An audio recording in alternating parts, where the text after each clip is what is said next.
하나님께서 이 무더운 날씨 속에서도 참으로 이 하나님의 말씀을 듣기 위해서 애쓰는 모든 시청자들, 그들이 진실로 하나님께서 경제학 비용을 초과해서 그들의 이 시간을 하나님께서 보상해 주시고 하나님 넘치는 축복이 임하기를 주님으로 축원합니다. 오늘은 지난 시간까지 우리는 선악과를 통해서 아담과 하와가 어떻게 그들이 죄에 물들어가는가를 우리는 성경을 통해서 공부했습니다. 죄라는 것은 아담과 하와의 죄는 결국은 그 자신 개인의 문제뿐만이 아니라 전 인류, 우주 전체가 결국은 죄로 물들어버리는 그런 사건을 만들어낸 것을 볼 수가 있습니다. 피조세계 전체에 큰 영향을 미친 게 아담과 하와의 죄였다는 사실입니다.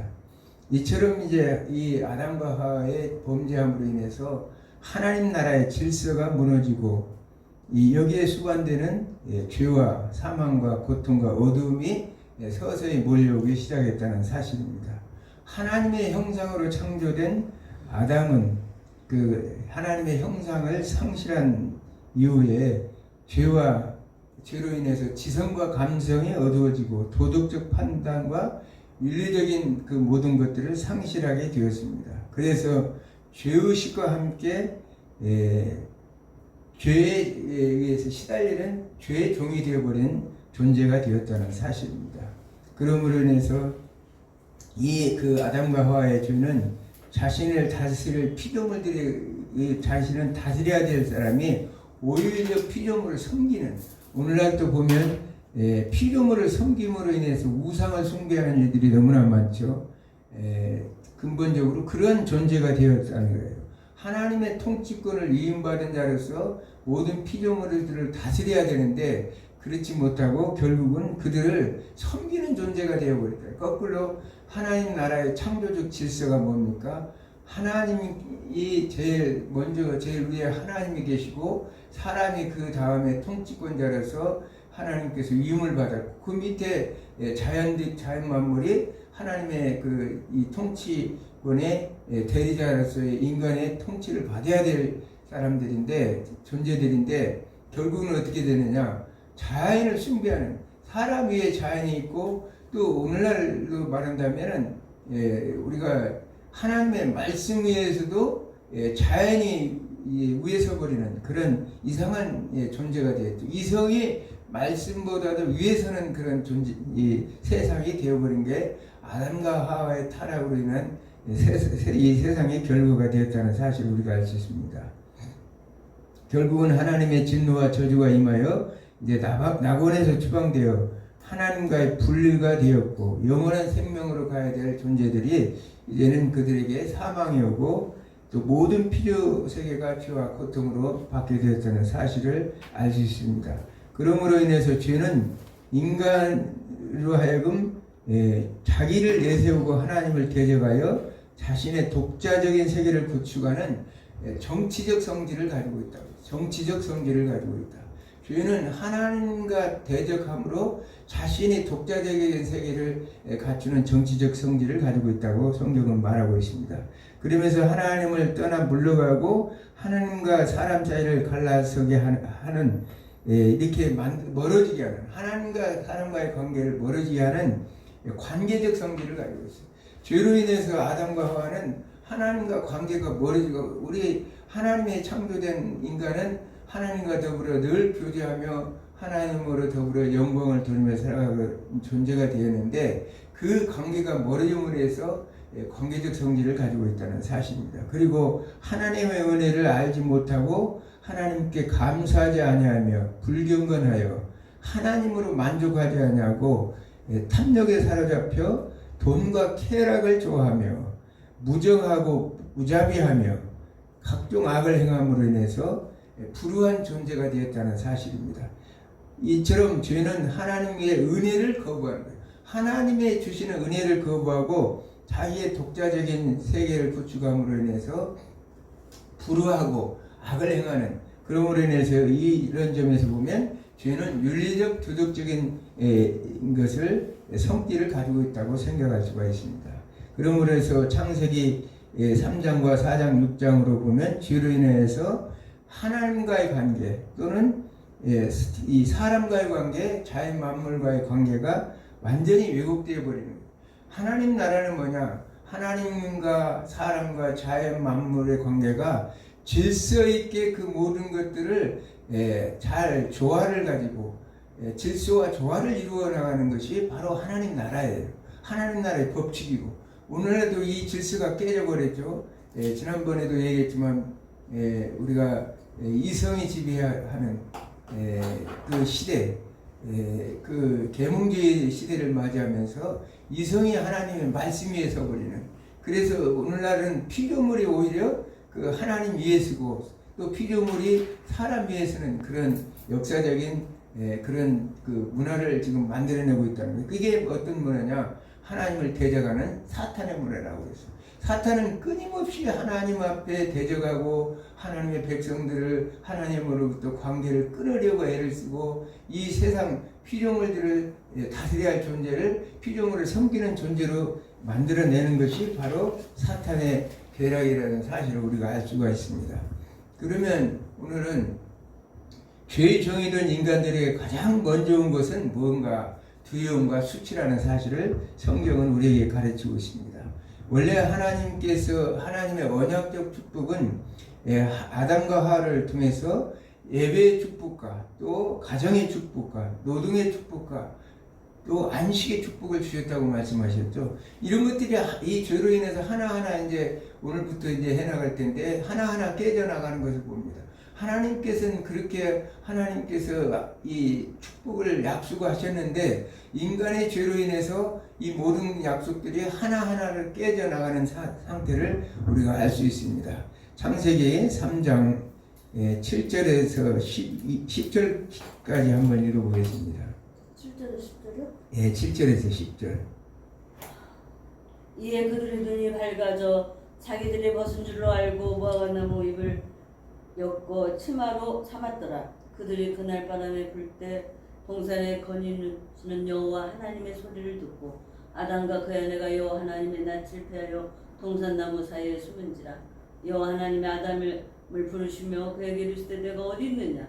이르되 내가 동산에서 하나님의 소리를 듣고 겉옷으로 두려워 숨었나이다. 아멘. 오늘 본문을 보니까 선악을 알게 하는 나무의 열매를 따먹은 아담은, 그러니까 하와는 뱀이 말한 대로 눈이 밝아져서 그들이 보지 못했던 것을 보게 되었다는 사실입니다. 역설적으로 말하면 그들의 밝은 눈은 그들이 벌거벗었음을 인식하게 했고 수치를 알게 했다는 사실입니다. 그들은 눈이 밝아짐으로 예전과는 다른 그들의 상태, 곧 자신들의 비참한 상태를 보게 되었다는 사실입니다. 이 눈이 밝아짐으로 인해서 하나님과 동등되고자 하는 그런 존재가 되어야 되는데, 하나님과 동등된 그런 전지전능한 초월적인 존재가 되어야 되는데 그게 아니라 자신들의 비참한 존재를 알게 했다는 거예요. 그것은 결국은 자신들은 피조물이라는 사실이죠. 어찌되었든 지난 시간에도 얘기했지만 피조물이라는 존재들은 초월적인 시공간을 지배받지 않는 초월적인 존재가 아니라 그 공간 안에 있는 하나님께서 이 다스리는 통치권 안에 있는 존재라는 사실을 그들은 깨닫게 됐다는 사실이에요. 그러므로 인해서 그 자신과 이 아내의 벌거벗은 수치를 무화과나무로 이제 엮어서 만든 옷으로 그들은 그 수치를 가리려고 했다는 사실입니다. 그들의 비참함을 가릴 수 있는 덮개의 필요성을 느끼게 된 것입니다. 그러므로 이제부터는 피처 간에 이제 아담과 하와는 서로 부담스러운 존재가 되었던, 내 살 중에 살이요 뼈 중에 살이라, 뼈 중에 뼈요 살 중에 살이라고 했던 아담과 하와는 너는 나고 나는 너라고 했던 존재는 이제는 서로 비참한 존재라고 생각을 하게 되었다는 사실입니다. 자, 옷을 가린다는 것은 이 레위기 6장 10절에서도 보면 제사장은 세마포 긴 옷을 입고 세마포로 속바지를 하체를 가리고, 옷을 치마를 입었다는 것은 하체를 가린다는 뜻입니다.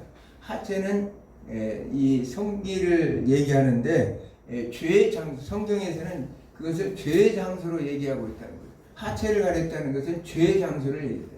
우리가 이 하체는 생명을 잉태하는 근원이 되기도 하지만 죄를 잉태하는 죄의 장소도 된다는 사실을, 그러나 성경에서는 보편적으로 하체를 죄와 연결해서 많이 말씀을 하고 있습니다. 범죄 이전의 인간에게는 서로 의식하지 않았어요. 그들은 서로가 하나였기 때문입니다. 즉 아담이 하와였고 하와가 아담이었다는 사실이에요.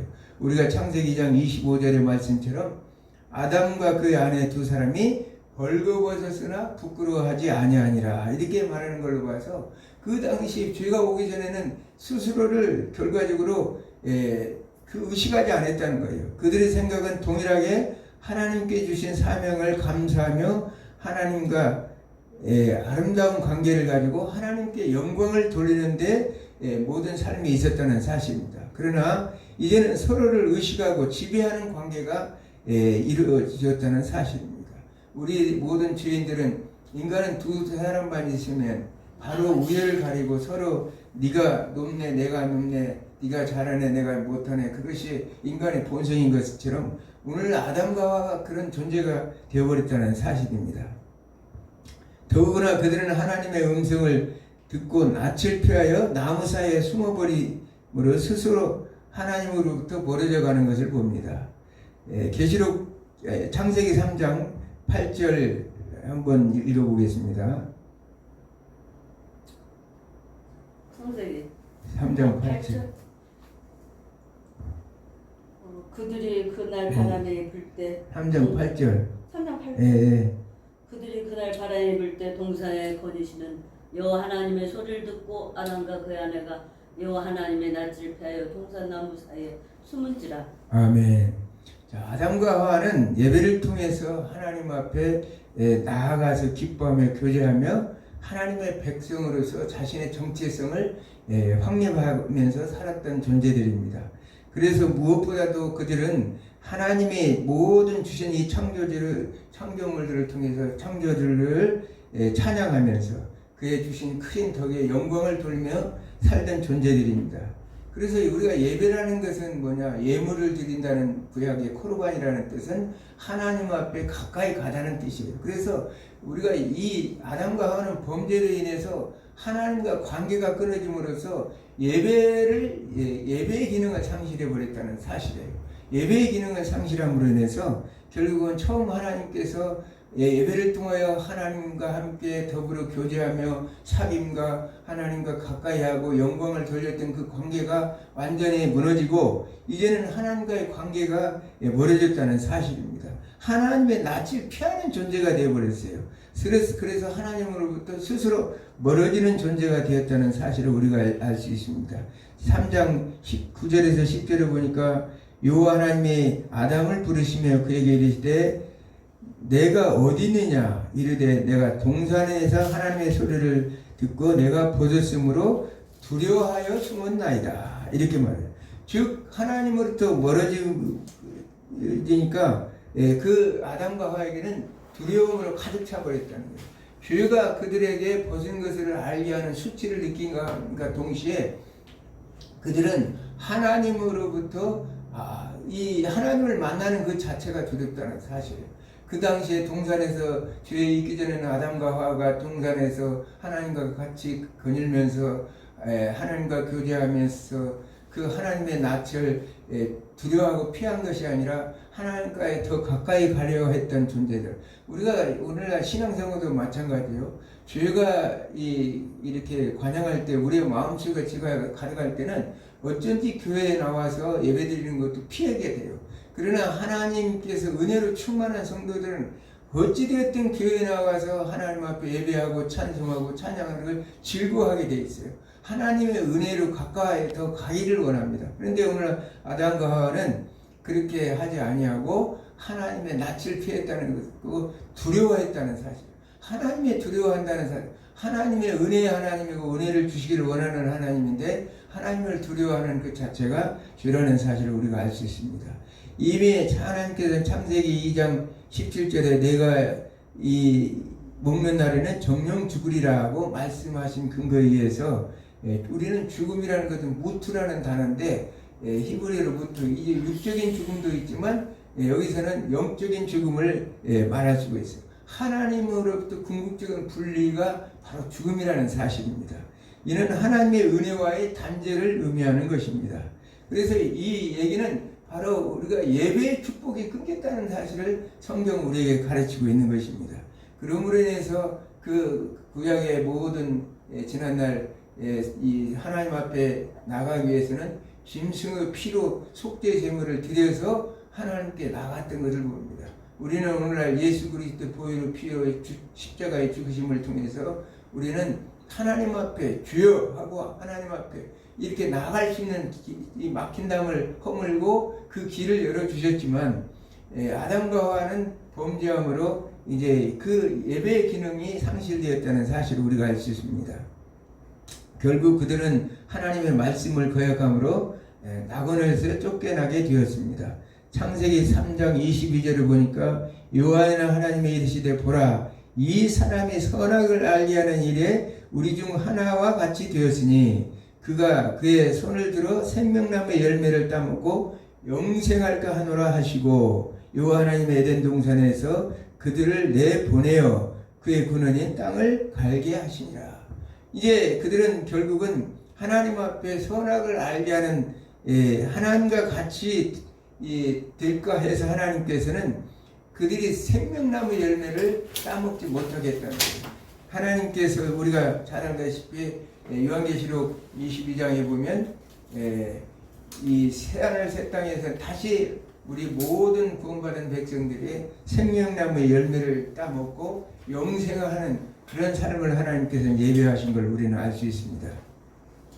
여기서 선악을 알게 하는 일에 우리 중 하나와 같이 되었으니라는 말은 하나님이 하시는 모든 일이 선한 것인데 인간도 자기가 하나님처럼 자기 생각으로 선악을 판단하겠다는 뜻입니다.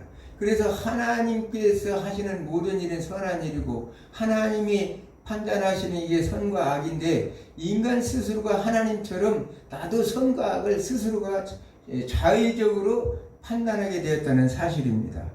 그러므로 인해서 이는 하나님의 은혜를 거절함으로 하나님의 단절이요 또 바로 죽음을 의미하는 것입니다. 창세기 3장 7절 이하에 보면 이에 그들의 눈이 밝아져 자기들이 벗은 줄을 알고 무화과 나무 잎을 엮어 치마로 삼았더라. 이 사람에게 입히신 본래의 의의 옷이 사라지고 이제부터 이 부끄러운 옷으로 살아가고 있음을 봅니다.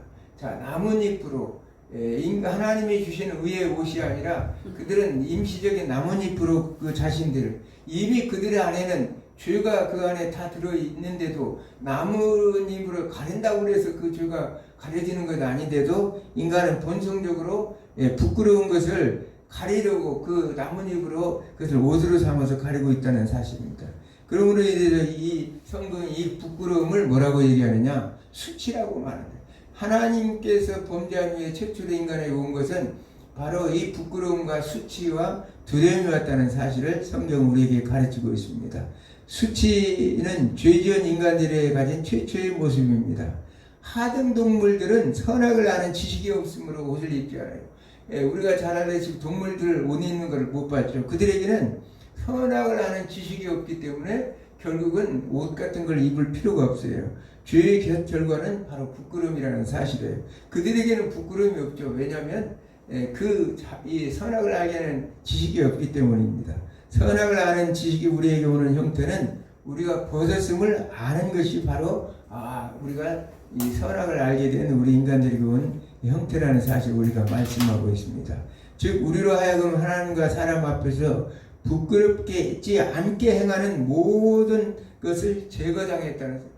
우리가 부끄럽지 않게 하는 모든 행위들이 이제 사라지고 이제는 부끄러운 상태의 삶으로 바뀌었다는 사실을 성경은 우리에게 말하고 있습니다. 그래서 범죄의 사람들에게 수치를 가르기 위해서 옷이 필요했습니다. 그것은 바로 의의 옷입니다. 하나님께서 로마서 3장 10절에 보면 오직 예수 그리스도로 옷 입고 정욕을 위하여 육신의 일을 동무하지 말라 이렇게 말하고 있습니다. 오직 정욕을 위해서 육신의 일을 동하지 말고 예수 그리스도로 옷을 입으라고 이렇게 말합니다. 아담과 하와는 나뭇잎으로 자신의 수치를 가리려 했습니다. 그것은 인간의 의의 옷이라는 사실입니다. 인간이 이 벌거벗었다는 것은 수치스러운 일입니다. 벌거벗음이라는 히브리어 단어 에롬은 아담과 하와가 영적으로나 육적으로 벌거벗음을 가리키는 뜻을 말합니다. 에롬은 영적으로나 육적으로나 아담과 하와가 벌거벗은 상태, 수치로운 상태, 부끄러운 상태에 이르렀다는 사실을 성경은 우리에게 가르치고 있습니다. 선악을 아는 인간들에게 오는 형태는 바로 벌거벗음을 아는 것입니다. 이들은 그들의 범죄가 하나님께 드러남에 대한 자각을 말하는 것입니다. 이처럼 자기가 노출되어 있는 것을 알게 해준 것은 죄와 관련이 있는 것입니다. 창세기 6장 5절에 보면 여호와께서 세상의 죄악이 세상에 관영함으로 인해서 그의 마음에 생각하는 것이 항상 악하다. 이 하나님께서는 노아의 홍수를 통해 있기 전에 그들이 세상의 죄악이 관영해서 이제 아담과 하와의 후손들이 결국은 보니까 이 세상에 보니까 그로 이후에 죄악이 세상에 관영하고 항상 생각하는 것이 악하였다는 거예요.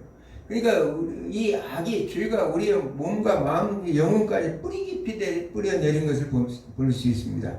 그러므로 해서 하나님께서는 이제 이 창세기 7장에 죄로 인해서 그들을 홍수로 쓸어버릴 계획을 세워요. 모든 인류를 멸절시켰죠. 노아의 가족들, 8명의 가족들만 남겨두고 모든 인류는 다 노아의 방주에 들어가 있던 짐승들을 빼고는 모든 인류를 멸절시켰어요.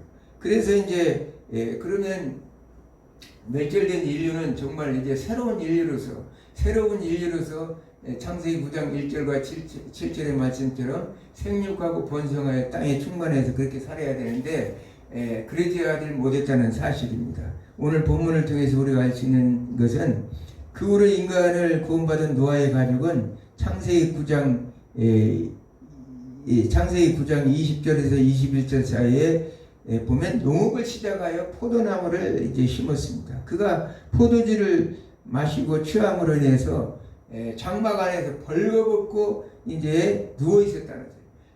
참 여기서 아까 얘기한 에롬이라는 것은 벌거벗다 이런 뜻이라고 그랬죠. 여기서도 벌거벗었다는 거예요. 완전히 수치를 다 드러내고 벌레등 누워 있었다는 거예요. 성경에서 말하는 이 수치를 하체를 드러내는 것은 바로 수치요 죄를 이제 상징한다고 그랬죠. 그때 가나안의 아비의 함이 이렇게 와서 아비의 사체를 보고 그것을 덮어줘야 되는데 그것을 자랑 삼아서 형제들에게 얘기를 했다는 사실이에요. 우리 아버지가 하체를 이렇게 드러내고 있다 이렇게 얘기를 하고 있습니다.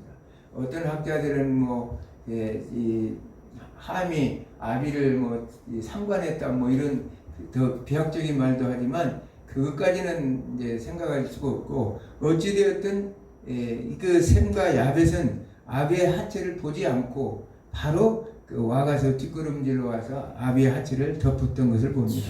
여기서 하체라는 단어는 에르와라는 단어로서 히브리어 벌거벗은 상태를 얘기했습니다. 여기서 성경에서 포도주는 처음으로 여기에 소개되는데 이 파괴적인 영향력이 함께 나타나고 있음을 봅니다. 성경에서 포도나무는 가장 귀한 나무 가운데 하나로 손꼽히고 있습니다. 또한 포도나무는 장차올 메시아 시대에 복을 상징하고 있다는 사실을 성경은 여러 군데 이렇게 구약 성경에 가르치고 있습니다. 그러므로 포도주는 하나님이 사람에게 주신 최고의 선물인 것이었습니다. 그런데 성경은 포도주의 위험성을 동시에 경고하고 있습니다. 성경에서는 성전에서 주님을 섬기는 사람들, 레위기 10장 9절에 또 서원한 자들, 민수기 6장 24절, 2절에서 4절, 또 영적 지도자들, 잠언서 3장 31장 4절에서 5절에 그들은 음주와 과음에 대한 경고를 이렇게 하고 있습니다. 그러므로 인해서 노아 시대에서 포도주는 술 취함과 벌거벗음이라는 이중적인 효과를 우리에 드러내주고 있는 것입니다. 그러면 창세기의 저자는 이 문제들을 자신의 백성들에게 이미 이루어진 사건을 이 구약적 지금의 현재적 이루어진 사건을 현재적 시점에서 그 배경과 연결시켜서 이 창세기를 기록했다는 사실입니다. 그러므로 해서 그들은 아비의 수치를 덮어야 할 행동은 하나님과 사람 앞에서 자신의 벗은 것을 노출하는 행동과 같은 것입니다. 아비의 수치를 덮어야 할 행동은 바로 하나님과 사람 앞에 자신의 벗은 것을 노출된 것을 덮는 그런 행동과 같다는 사실입니다. 그의 행동은 앞으로 있을 가나안 땅에 있어서 성적인 부패와 연관되어 있었다는 사실입니다. 특히 가나안 지역은 그 당시에 출애굽 당시에 죄의적인 내용이 가장 성행했던 상태였어요. 그러므로 해서 함의 무멸성은 후대 애굽인과 가나안인들의 무별하고 무절제한 성적 방종에 대한 여표가 되었어요. 지금 성경을 기록한 시대가 지금 가나안 땅에 이 창세기를 기록할 때가 이 행군할 때니까 가나안 들어가기 이전에 그 가나안에 대해서 지난번에도 여러 번 내가 성경 강의하면서 얘기했는데 왜 하나님은 함이 잘못했는데 가나안을 저주했을까?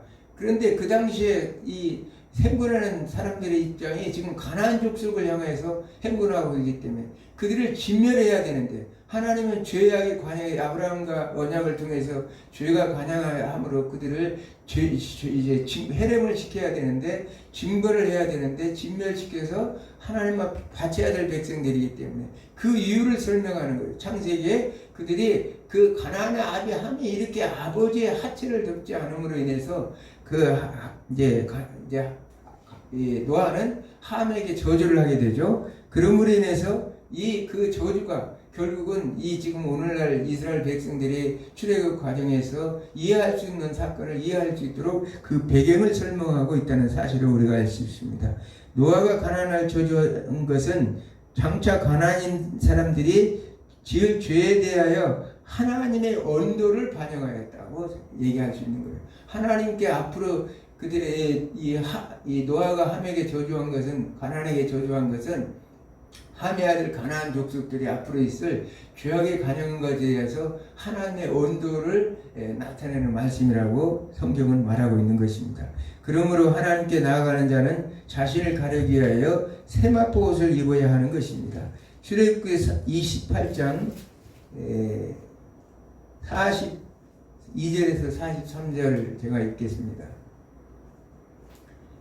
또한 또 그들을 위하여 배로 속바지를 만들어 허리에서부터 두 넓적다리까지 이르게 하여 하체를 가리게 하라. 아론과 그 아들들이 회막에 들어갈 때나 제단을 가까이 하여 거룩한 곳에 섬길 때에 그것들을 입어야 죄를 짊어진 채 죽지 아니하리니 그와 그 후손이 영원히 지킬 주려니라. 세마포 옷을 입어야 된다는 사실을 성경은 가르치고 있습니다. 왜? 죄를 가려야 된다는 거예요. 물론 예수님께서 이 땅에 오셔서 이제 우리의 모든 죄를 이제 속죄했다는 얘는 우리가 죄를 덮어줬다 이런 뜻을 가지고 있습니다. 우리의 죄가 완전히 사라진 게 아니라 그 죄를 예수님의 보혈의 피로 우리를 덮었다는 그런 뜻도 가지고 있습니다. 그래서 성경은 철저하게 이 하체에 대해서 하체는 죄의 근원이 되는 장소라고 이렇게 성경은 우리에게 가르치고 있다는 사실이에요. 오늘날 또 이 하체 문제 때문에 참 온 인류가 다 시끄럽고 세상 문화가 참 이렇게 음란한 문화로 바뀌고 있죠. 그런데 이제 우리가 창세기 6장 9절에 보면 우리가 알 수 있는 것은 오늘 우리가 알고 있는 노아는 의인이요 당대의 완전한 자라고 성경은 우리가 하나님과 동행하였던 자, 의인이요 당세의 완전한 자요 하나님과 동행한 자가 어떻게 이런 수치를 보였을까 이렇게 의심을 가질 수가 있습니다. 이것은 지난번에도 설명했지만 인간은 죄로 인해서 전적인 부패된 존재라는 거예요. 토탈 디프레버티라고 전적 부패된 인간이기 때문에 그렇다는 거예요. 인간의 힘으로는 완전한 의를 이룰 수가 없어요. 예수 그리스도의 보혈의 능력이 아니고는 우리는 그 인간의 죄를 가릴 수가 있는 존재가 안 된다는 거예요. 항상 우리가 살아가면서 나는 의인이라고 생각한다면 그것은 정말 하나님 앞에 불순한 자라고 볼 수가 있죠. 우리는 우리 힘으로 의를 이룰 수 있는 것은 하나도 없다는 사실을 성경 우리를 통해서 가르치고 있다는 사실입니다. 이를 통해서 우리가 주목할 것은 노아의 가족이 홍수를 면하고 생명을 보존케 되면 인간의 의가 아니라 무한하신 하나님의 은혜에 기인하고 있음을 성경은 우리에게 가르치고 있다는 것입니다. 그러므로 하나님께 나아가는 자는 누구든지 죄를 덮어야 합니다. 죄가 있기 전에는 벌거벗은 것이 문제가 되지 않았지만 죄를 지은 후에는 수치를 가리는 것이 무언가 필요했어요. 그래서 창세기 3장 21절에 하나님께서는 은혜의 하나님이에요. 그래도 불쌍해서 가죽 옷을 입혀주었다는 사실입니다. 이것은 앞으로 있을 예수 그리스도의 보혈 피를 상징하는 것이죠. 피를 흘리는 가죽을 덮듯이 인간의 죄를 덮을 필요한 요소가 필요했던 것입니다. 하나님께서 동물을 잡아 죽인 결과 피를 흘림으로 하심으로 만드는 것으로서 장차 그리스도께서 죄인들을 위해 피 흘리시고 죽으심으로 죄를 사하실 것을 암시하고 있다는 사실을 성경은 우리에게 가르치고 있습니다.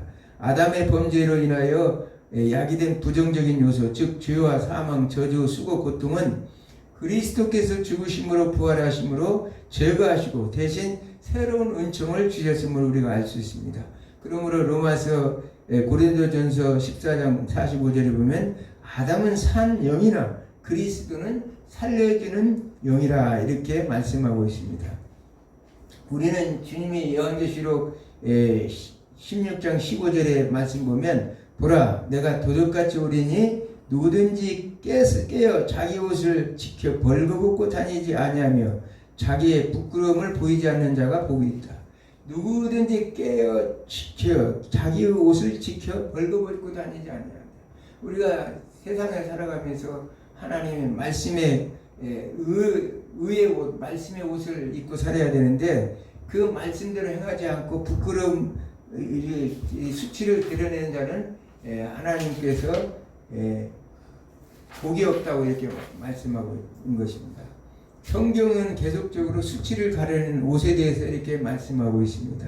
계시록 3장 17절에 보면 내가 말하기를 나는 부자라 부유하여 부족한 것이 없다 하나 내 곤고한 것과 가련한 것과 가난한 것과 눈먼 것과 벌거벗은 것을 알지 못하느니라. 라우디게아 성도들에게 말씀하여 그 라우디게아는 계시록의 가장 부자 교회고 오늘날 말하면 대형 교회죠. 그런데 그들은 나는 부자여서 부족한 것이 없다 이렇게 말하고 있어요. 그러나 하나님의 눈으로 바라볼 때는 너희 공고한 것과 가련한 것과 가난한 것과 눈먼 것과 벌거벗은 것을 알지 못한다. 벌거벗었다는 거예요. 수치를 드러내고 있다는 사실입니다. 내가 너에게 권하노니 내가 불로 연다는 금을 사서 부여하게 하고 불로 연다는 금을 산다는 것은 믿음의 분량을 키우라는 거예요. 믿음의 능력대로 더욱더 더 열심히 충성하고 하나님의 의를 드러내라는 말씀이십니다. 그래서 흰옷을 사서 입어 벌거벗은 수치를 보지 않게 하여 안약을 사서 눈을 발라보게 하라. 안약을 사서 지금 시력을 상실한 아담과 하와에게는 하나님의 눈으로 바라볼 수 있는 인간의 눈으로 색안경을 쓰고 세상을 바라보고 죄의 눈으로 바라보는 게 아니라 하나님의 눈으로 바라보라고 지금 말씀하고 있어요. 우리는 온 세상을 하나님이 살아오는 세계관은 하나님의 눈으로 바라보는 세계관이 돼야 돼요. 이 인류 역사나 오늘날까지 지금의 현 시대까지 우리의 세상을 바라볼 때는 너무나 조불조불한 그 작은 교회 안에서만 머물지 말고 온 우주 만물을 통치하신 하나님의 눈으로 세상을 바라보라고 성경은 우리에게 말하고 있습니다. 잘 알다시피 마태복음 22장 1절에 14절에 보면 혼인잔치의 비유가 나옵니다. 임금이 손님들을 불러 들에서 이제 들어오게 이렇게 초청을 했어요. 그런데 임금이 딱 보니까 예복을 입지 않은 사람이 있었다는 사실입니다. 그러니까 임금이 말하는 친구여 어찌하여 예복을 입지 않고 여기 들어왔느냐 이렇게 하니 그가 아무 말도 못하거나 유구무원이었다는 사실. 임금이 사관들에게 말하되 그 손발을 묶고 바깥 어두운 데서 먼 데로 던져 버려라 하니까 거기서 슬피 울며 이를 갈미 있으리라 이렇게 말하고 있습니다. 이 하나님의 의를 행하지 않은, 하나님의 의를 행하지 않은 이 천국에 들어갈, 우리가 교회, 우리가 수없이 많은 사람들이 이 땅에 있지만, 난 요즘에 와서 또 느끼지만 정말 하나님 앞에 천국에 들어갈 사람이 얼마나 있겠는가. 오늘날 요즘에 어느 목사님이 강의했는데 들어보니까 우리나라의 교회의 4분의 1이 이단이라 이렇게 나와요. 제 생각으로는 4분의 1도 넘는 충분히 한 반 정도는 참 천국에 가기가 힘들지 않을까 그런 생각. 너무나 하나님의 뜻, 하나님의 눈으로 세상을 바라보지 않냐고 하나님의 뜻대로 행하지 않는 자들이 너무나 있다는 사실이에요. 그래서 로마서 3장 10절의 말씀처럼 오직 예수 그리스도 옷 입고 정욕을 위하여 육신을 도모하지 말라 이렇게 말해요. 정욕을 위하여 육신을 도모하죠. 오늘날 정욕을 위해서 육신을 도모하는 사람들이 얼마나 많은지 몰라요. 교회 안에도 하나님의 의가 사라진 지가 너무나 오래됐어요. 하나님의 말씀의 본질을 잘 이해하지 못하고 자기 생각, 자기 마음대로 살아가는 사람들이 얼마나 많은지 모릅니다. 우리가 잘 알다시피 계시록 19장 7절에 8절에 보면 이제 언젠가는 혼인 예식하는 날이 올 거예요. 그때는 이제 혼인 계약이 이르렀고 그의 아내가 자신을 준비하였습니다. 아내라는 건 교회를 얘기하는, 교회가 이제 예수님의 오실 재림을 준비하고 있다는, 그 얘기는 정혼한 신부가 예수님의 신랑이 오신 그날을 기다리면서 정죄를, 신앙의 정죄를 지키면서 흠이 없이 그 하나님의 말씀에 의지해서 살아가는 모습을 말하는 것입니다. 그러므로 해서 그에게 빛나고 깨끗한 세마포 옷을 입도록 허락하셨으니 하나님의 영광의 나라에 들어갈 때 이제 혼인잔치하는 때는 빛나고 깨끗한 세마포 옷을 입고 그곳에 들어갈 수 있는 우리에게 권세와 권한을 주셨다는 거죠. 이 세마포 옷은 성도들의 옳은 행실이라 이렇게 말하고 있습니다. 성도들의 옳은 행실. 아까 지금 흰옷 이런 여러 가지 쭉 나왔지만 이 모든 것들은 성도들의 옳은 행실, 의의 행동이라는 거예요. 불의한 행동이 아니라 의로운 행동을 하는 자들이 저 천국에 들어가는 거죠. 하나님의 뜻대로, 의라는 것은 하나님의 뜻이라고 그랬죠. 하나님의 뜻이 무엇이고 하나님의 말씀이 무엇인지를 분별하고 나아가야 진정한 천국에 이를 수 있다고 성경은 우리에게 가르치고 있습니다. 우리는 사실 신앙 이렇게 하기가 너무 어려워요. 사실 믿음을 지키기가, 사도 바울도 고린도전서 2장 3절에 보면 내가 너에게 가운데 거할 때 약하고 두려워하고 힘이 떨어져라 이렇게 말해요. 사도 바울 같은 대목사님, 사도 바울 그런 분이 왜 약하고 두려워하고 힘이 떨어져라 이렇게 말하겠어요? 이 목회라는 것은 그렇게 힘들고 신앙을 지킨다는 것은 그렇게 힘들어. 왜? 악한 사탄은 수없이 공격하고 우리를 흔들기 때문에 제 자신도 참 가장 어떤 것도 두렵지를 않은데 오늘 이 사도 바울 목사님의 이렇게 이 말씀을 묵상하면서 그분이 물론 여러 가지 영적인 것도 있었지만 가장 힘들었던 것도 아마 그 재정적인 지원이었을 것이다 그런 생각을 가지고 많은 목사님들은 아레오바고의 그 논쟁이나 이런 것에 중점을 두어서 설교 말씀을 하는데 제 생각에는 그런 것도 있었죠. 왜냐하면 이방 철학자들과의 논쟁에서 자신이 그들이 변화받지 않는 것을 보면서 참 이 목회라는 게 힘들거나 이런 생각도 가졌겠지만은 또 많은 사도 목사님은 이 도전을 받았죠. 이 유대인들에 의해서 추방도 당하고 수없이 많은 고난을 당했지만 제 생각으로는 고린도 와서 이 천막을 만들어서 결국은 복음을 전하기 위해서 준비할 때 아마 재정적인 문제가 가장 힘들었을 것이다 그런 생각을 가져봅니다. 고린도 교회이기 때문에. 그래서 제 생각으로 저도 이 교회 여러 가지 세상에 어떤 것도 두려운 것이 없는데 임대를 들어올 날만 되면 두렵더라고요. 이걸 어떻게 막아야 될지 제 생각이. 그러나 지금까지 하나님께서 그때마다 나는 마음을 내려놓고 있는데 하나님은 아직은 아니라 하고 계속적으로 끌어나가시는 걸 보면서 이게 믿음이고 하나님의 은혜구나 이런 생각을 가져봅니다. 우리는 하나님께서 하나님이 주시는 참 지혜를 가져야 돼요. 왜냐하면 세상을 바라볼 수 있는 분별력도 가지고 잠언서 우리가 너무나 잘 아는 13장 18절에 지혜는 그 지혜를 얻은 그에게는 이 생명나무다. 바로 지혜 얻는 자에게는 생명나무라. 지혜는 바로 그 얻은 자에게 생명나무라는 거예요. 하나님을 아는 지식과 지혜, 이것이 우리의 영원한 생명나무를 먹을 수 있는, 오늘 아담과 하와는 동산에서 죄를 범함으로 생명나무 열매를 먹지 못하고 추방을 당했지만 우리는 이미 생명나무를 이미 먹을 수 있도록 주님께서 길을 열어주셨기 때문에 우리는 하나님이 주신 말씀의 지혜를 통해서 우리가 이기고 승리해서 이 지금 아담과 하와의 두렵고 떨림과 수치스러운 이 여기서 벗어나서 의의 옷을 입고 그리스도로 말미암는 옷을 입고 하나님 말씀 안에 승리하는 여러분이 되기를 주님으로 축원합니다. 기도합니다.